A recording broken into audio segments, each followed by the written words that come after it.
Hey everyone, hope all is well. Welcome to today's video. Before we get started, just a small request. If you like the channel, please hit the subscribe button. And if you like this video, please like and comment because it will help us in reaching out to many more people who are confused in their careers or B school admissions. Let's get started. So today I'm going to talk about the major differences between a career in product management and a career in management consulting. These two are the two most prominent career paths for a lot of college students and B school students. So I thought that it's good to share my experience in talking about the major differences between these two career options. The first is entry barriers, right? So which is who all can get in, what all types of profiles get in, what do the recruiters look for. Now, when it comes to product management, the recruiters are typically looking at people with a technology background, people who are engineers, people who have done their undergrad from a tier 1 engineering college like IIT or BITS, typically, and people who have a coding background. That being said, there is a new niche in product management which is called growth PM, right? Which includes more of a business side of things than technology. And growth PMs are hired by startups like Uber and Paytm. There, the recruiters can still hire, candidates who don't come from a software background. But barring that, I believe, basis my experience, there is a strict requirement of people or people with strong coding and engineering background are preferred by PM recruiters. When it comes to consulting, there is no restriction as such. Anybody, be it a professor, a CA, a banker, a lawyer, somebody who's an engineer, somebody who's an artist, somebody who's an army veteran, can apply. Obviously, these firms look for spikes in your CV, something that I talked about last time, which is irrespective of your domain, they look at the impact that you created in your firm or your industry. And an MBA is preferred to really increase your chances of shortlisting when it comes to a consulting role. So that's the entry barrier, which is engineering background preferred versus no such entry barrier in terms of the domain or the educational background that you have. When it comes to the second most impactful or most prominent difference, it's the day to day, right? So a PM, a product manager, is the interface between your engineering team in an organization or the technical team and the CEO or the business team.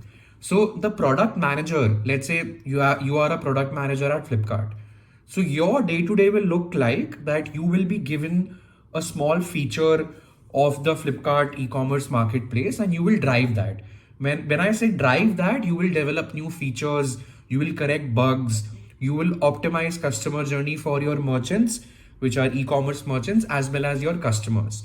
And you will interact a lot with the CEO or the business heads of Flipkart for that, interpret their requirements, what do they want to do, and communicate that to the technology team and get that executed.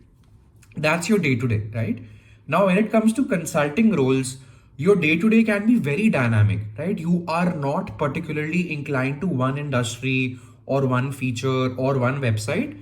Your engagements can be as eclectic as you helping a textiles manufacturer in fixing their supply chain, or you helping a banking giant, let's say like Axis Bank, in reducing their non-performing assets, or you helping, let's say, Byju's in carving out a path to profitability. So as you can notice from my examples, you are not bound by one industry or one set of role. Your role keeps on revolving in your early tenure, early years.